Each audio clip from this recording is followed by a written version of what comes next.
Entry, the ketch Scarlet Queen. Position, 123 degrees, 8 minutes west, 37 degrees, 31 minutes north. Gyro compass course, 237. Wind, fresh. Sky, fair.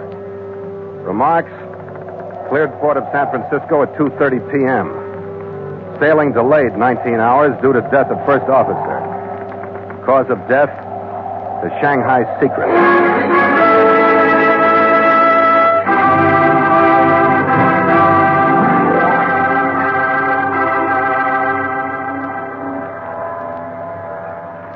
I stood there on the pier that evening, the ache in my frame reminding me that the last long, hard day of loading stores was behind me, and watched a China-bound freighter feeling her way out into the fog-shrouded harbor.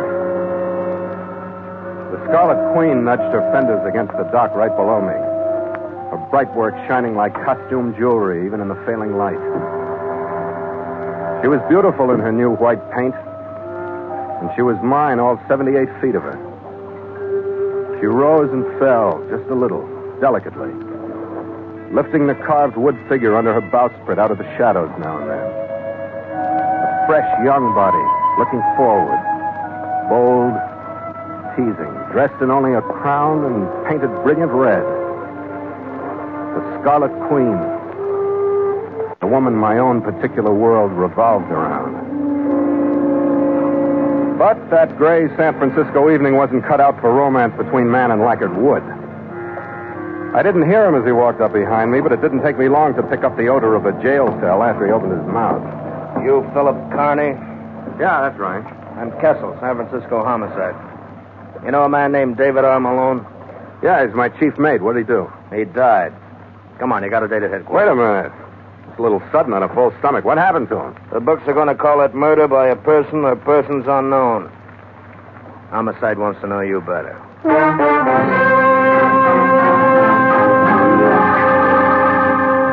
And so Mutual begins The Voyage of the Scarlet Queen, written by Gil Doud and Bob Tallman, and starring Elliott Lewis.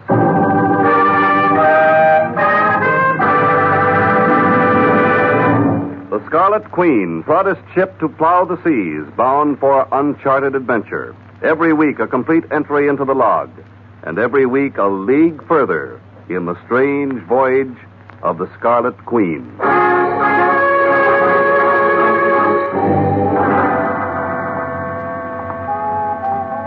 Your last name first and middle initial.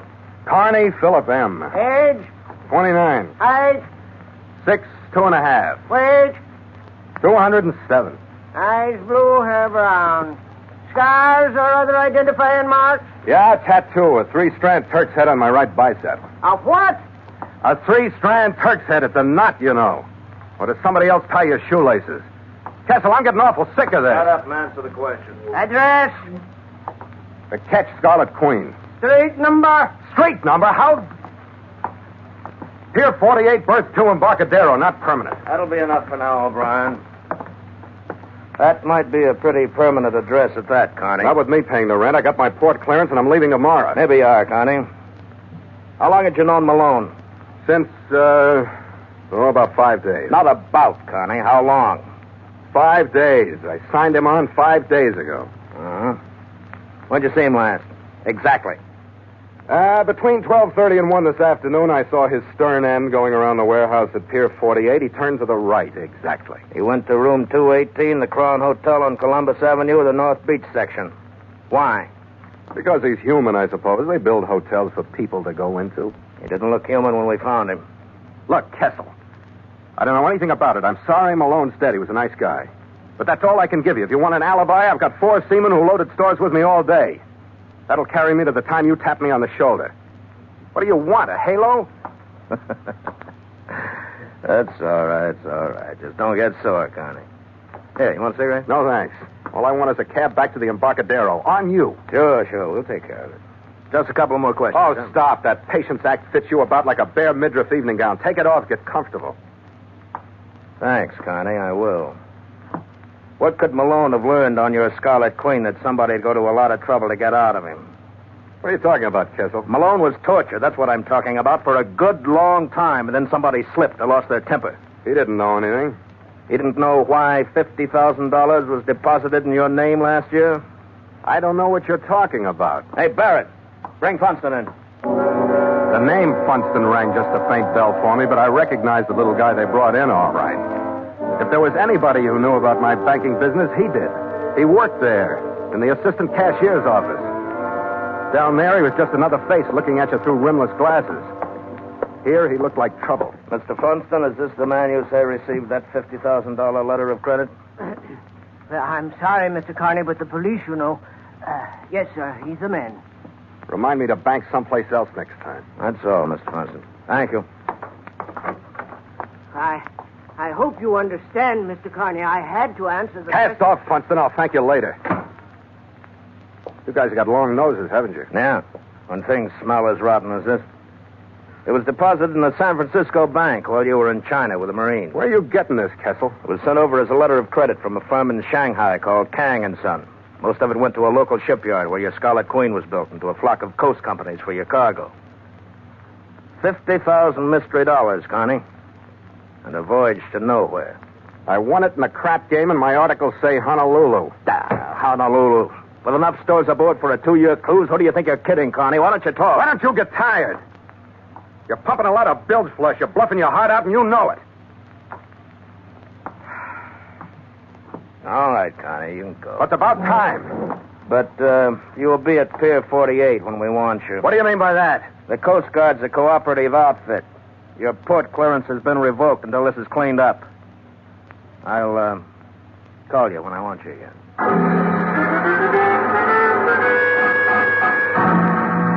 I would have traded places with any engine room hand on any Great Lakes ore ship after I left Kessel. And I hate freshwater almost as much as I hate engine rooms. Kang had warned me when I signed with him in Shanghai. The opposition, he called them. An octopus with a body in an office building in Hong Kong, a brain called Constantino, and the tentacles groping across the world for the prize Kang was sending me after. A $10 million prize somewhere in the South Pacific. Its exact location was Kang's secret. And Constantino was ready to bribe, steal, or murder to get that secret. I didn't know who his San Francisco tentacle was, but I did know that it had killed Malone. I knew that he'd been tortured for something even I didn't know. The true destination of the Scarlet Queen.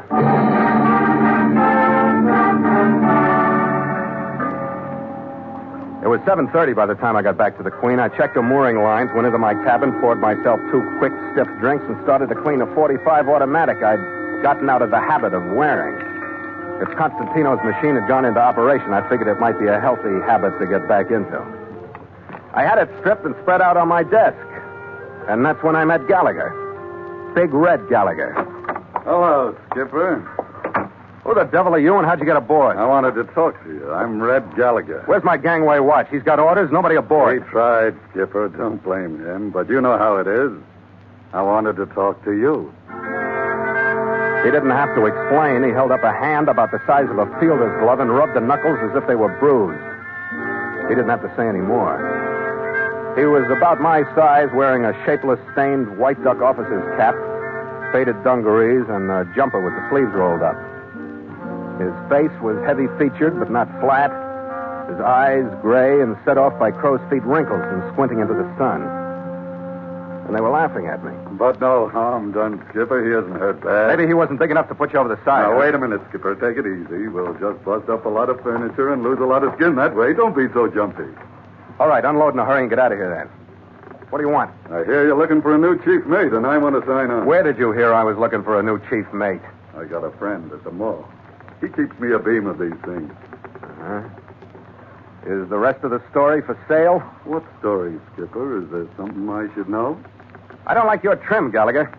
Maybe it's because you think you can get a berth after knocking my crewmen around. Maybe it's because I think you're lying in your teeth. Either way, I wouldn't get into a dory with you. Wait a minute, Skipper. I was made for this trip. I know that South Pacific. How do you know where I'm going? Maybe that Scarlet Beauty under your bowsprit whispered to me. You're too nosy for me, Gallagher. Get your sea boots off the ship. I'm manned and loaded and ready to shove as soon as I get clearance. When do you think that'll be, Skipper? What do you mean by that? There you go, getting jumpy again. That was a civil question. I just wanted to know how long, that's all. It'll be as quick as I can make it. Yeah. I guess I can't blame you for that, but maybe it'll be long enough for me to try again. You need me on this ship, Skipper. I've lived a long time without you. Keep your eye on the newspaper shipping columns, Gallagher. That's as close as you'll come to my sailing. After he left, I reassembled the 45, checked my naval code on the disposition and effects of deceased seamen, and started to get Malone's gear together. In the pocket of one of his coats, I found a match folder from the Gorgonio, a bar advertising pre-war liquor and continuous entertainment. On the inside, somebody had written a name, Helen, and a number that straightened me up like a right to the chin. It was 218, the number of the murder room at the Crown Hotel.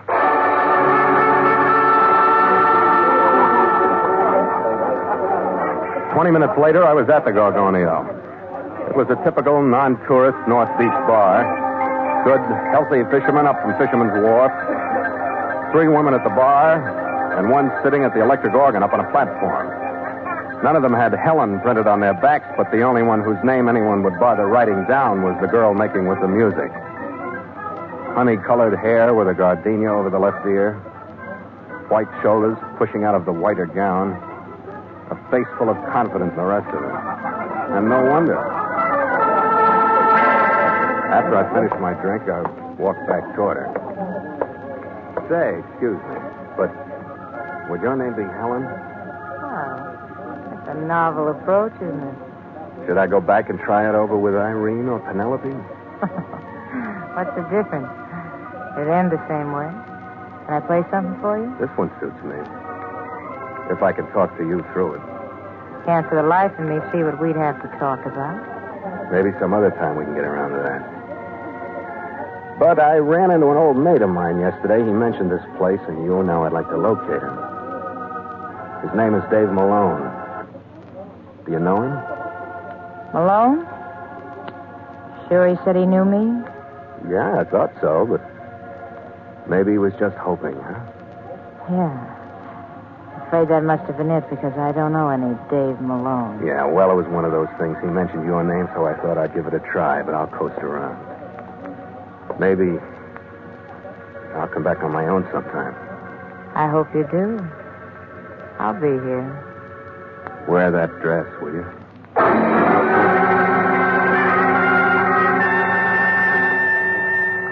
I had another drink at the bar and kept my eyes off her just enough to catch her looking at me with more than a professional look once or twice.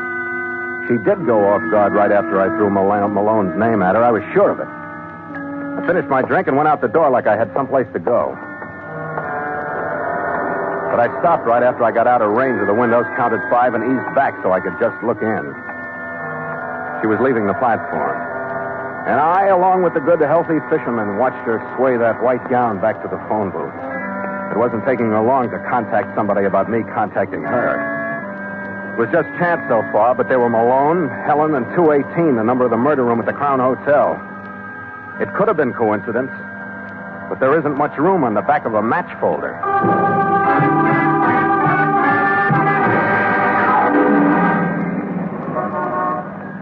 The Crown Hotel was a narrow brownstone front building squeezed between 2 more narrow brownstone front buildings.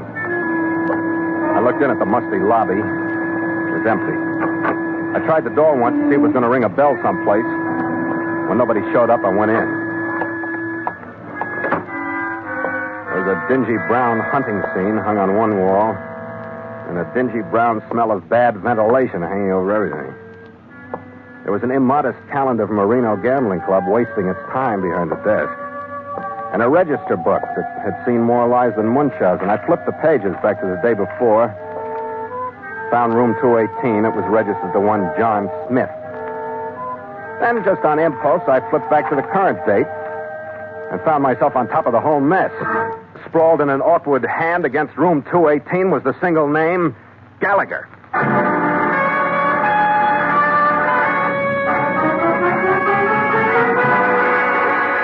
218 and the name Gallagher. All I needed to keep me going up those stairs. All I had to remember to enjoy bringing that 45 out of my shoulder holster was the picture of that wide grin and those gray eyes. I'd have gone through that door even if it hadn't have been unlocked. Well, Skipper, come on in. I'm in, brother. What's all the hardware for, Skipper? Why are you always aching for a beef when you and I run into one another? Let's sow that warm friendship, shall we? Let you do a little talking that you mean for a while. I never say anything I don't mean, Skipper. You'll learn that when you know me better. That's what I'm here for, Gallagher, so start saying something you mean. Sure. Why do you think I took this room if I wasn't sure you'd be bulling around this neighborhood tonight? What interests me most is that you did. I knew you'd like it, Skipper. I know you've got to have Malone's murderer before you can clear San Francisco, and I can give him to you. They call him Mr. Fox. He's working for Constantino. If you didn't know that before, you know it now. Who's Constantino? You're being cagey, Skipper, and that's all right. You don't know what to say because you don't know how much I know. I don't know how much you know, so we're even, right? You're talking. The Fox didn't learn what he wanted to learn from Malone. He tried too hard. So he paid me $2,000 to sign on with you. I was supposed to find out what part of the Southern Oceans you were making for, and the payoff was going to be $1,000 a month. For just keeping the finger on you and waiting to be contacted. It was an easy deal. Somebody in your family must have been born with shark fins not too far back. There was supposed to be a great uncle under the Jolly Roger, Skipper, but no fins yet. But I got reasons. I'm telling you this because if they'd pay off like that for just a line on you, I figure the real dough is going to be made on your side. You got a hold of something big. I still want to ship with you, but for you. Well, I'm telling you, Gallagher, for the price of the Queen, I can't tell you who's crazy in this room. Nobody is, Skipper. You're going to be ahead, too. Believe me, you are. I can help you clear up the mess here in Frisco. I'll put you next to the Fox and his mermaid. Oh? Her name Helen? How'd you get that? She isn't hard to find. Well, that's right, Helen Curran. She led Malone to this room with a smile and a promise. Yeah. Either one would look good from her. I know I was there. She's seen you? Did you tell her who you were? Are you nuts? Then it'll work. Listen. But tonight, you're the chief mate of the Scarlet Queen. You beat me out of the berth. If you'll go for that story, I'll get you Malone's killers. Or put me on a morgue slab for another $2,000. I trust you like I trust a compass at the North Pole. It'll take you a month to get him without me, Skipper. With you under homicide's 3rd degree? Even then. Now, here's my deal, and we both make headway. I get the mate's berth, and you get your port clearance. But we got to have a bait. That's you. And we got to have somebody who can put it in the right place. That's me. You got the 45. Take a gamble, Skipper. I'll show you how it works. It was about 11:15 when I pulled my left ear for luck the last time, followed them down to the lobby, took my last look at that Reno calendar. Gallagher looked like he was enjoying putting me on the block, and the only reason I could dream up for playing sucker was the idea that as long as I kept the line on him, I was at least secure to something. He squeezed me into the phone booth with him when he put the bait on the hook. He held the receiver so I could get my ear into it, too, and called Helen Curran at the Gorgonio. Hello, baby. This is Red. Oh, it's about time. I thought you were coming in. And something came up.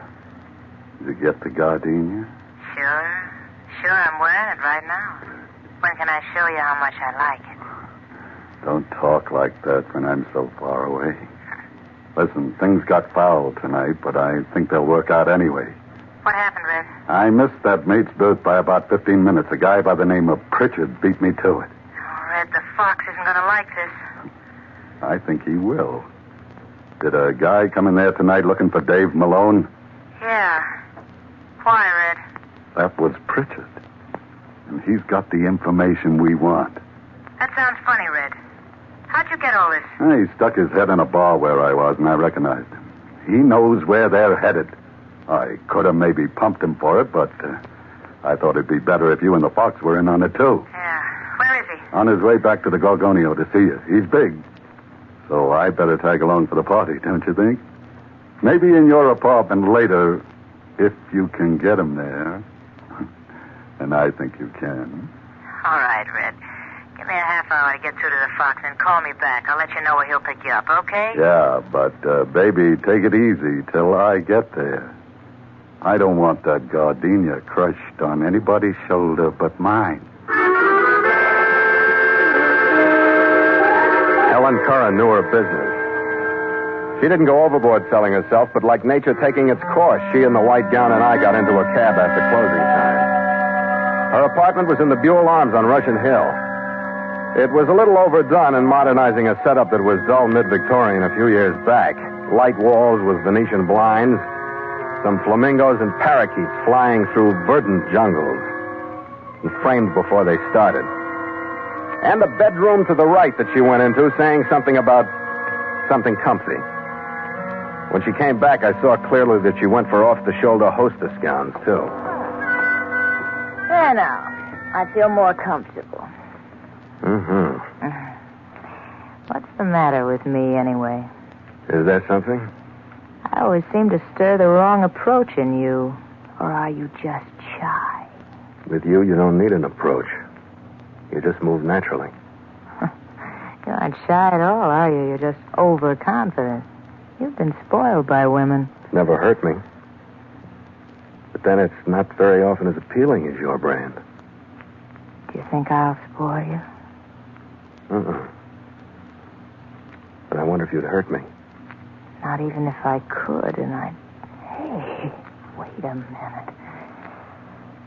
Oh, I couldn't hurt you if I wanted to, could I? I don't know, but from where I sit, who cares? Like I said, she knew her business. And I had to keep remembering that it wasn't all crushed gardenias tonight. We finally did get around to a drink out of a rattan-covered bottle, and I could tell by the heavy-lidded look she gave me over her glass that I was supposed to be a complete victim and as meek as a kitten with a full belly. She knew her business. But knowing that she knew her business, I went along with the kitten act. But I was as ready as a tiger when Gallagher opened the door. But I wasn't ready for the man he brought with him. It was Funston. L.B. Funston, still looking through the rimless glasses, but now his eyes were steely hard, and it only took one deep breath to realize that he was the fox. He had a small caliber gun out of an inside pocket faster than I could get my breath. Wait a minute, Gallagher. This man's name is not Richard Fox. What do you mean? I know it. Something went wrong. This guy's Phil Carney, the master of the Scarlet Queen. I was sitting on the couch, and after a sellout like that, there was no use standing up. Helen left me like I'd broken out with the purple pox, and Gallagher still stood behind Funston looking at me with that grin. Red, he's the one who was in to see me earlier. Never mind, Helen. He isn't the guy I talked to. Never mind, I said. You're an impulsive man, Carney. A little surprised at you, too, Funston. What are you doing here? I like a game of bridge as well as the next guy. You play a stupid game. You should remember that your Red Queen is not the top of the suit. She'll do. She'll never win a trick. You'll never use her. Do you know what I mean? Yeah, I know what you mean. But you're bluffing, Funston. Oh? Either that or you're double-crossing Constantino and talking for yourself. Fighting to stay clear of Malone's murder. I want more than talk. You're still bluffing. You don't want to hurt me, because with me out of the way, Constantino's octopus would have nothing to follow. Wise up. You don't scare me. I'm too valuable. All right. I'll pay you $25,000 for the destination of your Scarlet Queen. I can't hear you. There are other methods, Carney. Now you're bluffing again. You'd never get it that way either. And what did Constantino say if you laid me next to Malone? That's something I'll have to find out. At the moment, that looks better than arrest for murder. Stand up, Carney. You're really on a spot, Funston. You're even getting the double cross from your own people in this room. Now, who's bluffing, Carney? I mean, you're getting it from Gallagher. He knew who I was tonight. Gallagher. Skipper, why do you have to rush? Hey, I'm all right, Skipper. I'll take him. What's the matter? I raced her across the room to a table. She had a drawer open and a nickel-plated revolver, half out of it by the time I grabbed her. Drop it! Drop it! Let go of me. No. I said drop it. Calm down, sister. Get over there and calm down. I grabbed her by the arm and tossed her across the room and had that 45 out before she landed. I twisted to look at Funston. Gallagher had hit him hard enough to keep him from opening until Christmas. He was tangled up with a throw rug and not thinking about a thing. Oh, well, Skipper, there's your port clearance and my chief mate's berth spread all over the room. Yeah. Now what the devil was the idea of you leaving me to shake hands with that gun of Funston for so long? I had to do it, Skipper, to keep him off guard. He knew our story was fishy before I got him up here. He knew? Yeah. He knew you hadn't signed on to chief mate. He had good spies. Where'd he find that out? He got it by being the honest banker. Huh? Eager to play along with the police. He kept in touch with your friend at Homicide, Kessel. Yeah. I knew that Kessel was a good man. But we're a great team, Skipper. We're standing up and they're laying down. But Constantino isn't with them. We'll hear from him again. Keep an eye on him, will you? I got a proud call to make to homicide. By 2 the next afternoon, we cast off from Pier 48 and were headed out. We went through the Golden Gate under power, sitting on the wheelbox with a bottle between us. We followed the channel buoys out to the Farallones, picking up that good deep water roll, and the driving westerlies started to sing through the rigging. I felt like a man getting his back out of a cast and walking again. The crew perked up, too, and they fell through with a will when Gallagher started bawling orders. The men liked them, too. Even the one each slugs had a pulse in the bottle and shook hands with him. They took their stations at the mainsail. Then the halyards hoisted away smartly, and the head of the mainsail climbed up the mast. And the white expanse of it bellied out and pulled the deck beneath me, hove over to port. And I could feel the power at the wheel. The gypsum boomed out. Then the mizzen. The Scarlet Queen was glad to be free, too. She took the bone in her teeth and charged every swell as though she were carrying on a one-woman war with the whole Pacific. Is the rig heavy enough for you, Skipper? We're showing 8 knots on the taffrail loft. Good enough. We'll hold her full and by till nightfall and then let her off some. You got a fine lady here, Skipper. Behaving like a queen. You'll get us to Kaiwi Channel in less than 14 days. That means the Royal Hawaiian Bar in less than 14 nights. What's the run from there? That'll depend on the wind and other circumstances. Japan, the coast of China, then south across the line to the shallow sea. How long are we going to be down there? We may never get there, so who cares how long it'll be? Not me. I'm not married. You are now, mate. With the Scarlet Queen, the bigamist. Oh, better let me take the wheel, then. We got to have a honeymoon sometime. Sure, take over. Course is 237 on the gyro compass. Got her? Yeah. Hey, she's got spirit. What a wife she's going to make. What a honeymoon. Want a drink, Skipper? After you, mate. Your wedding day. And you'll make a handsome couple. Believe me, you do. Log entry. Ketch Scarlet Queen. 5:30 p.m. Miles traveled 31. Wind brisk. Sky fair. Sea cresting with high cross swell. Mainsail and mizzen reefed. Ship secure for night. Signed, Philip Carney, Master.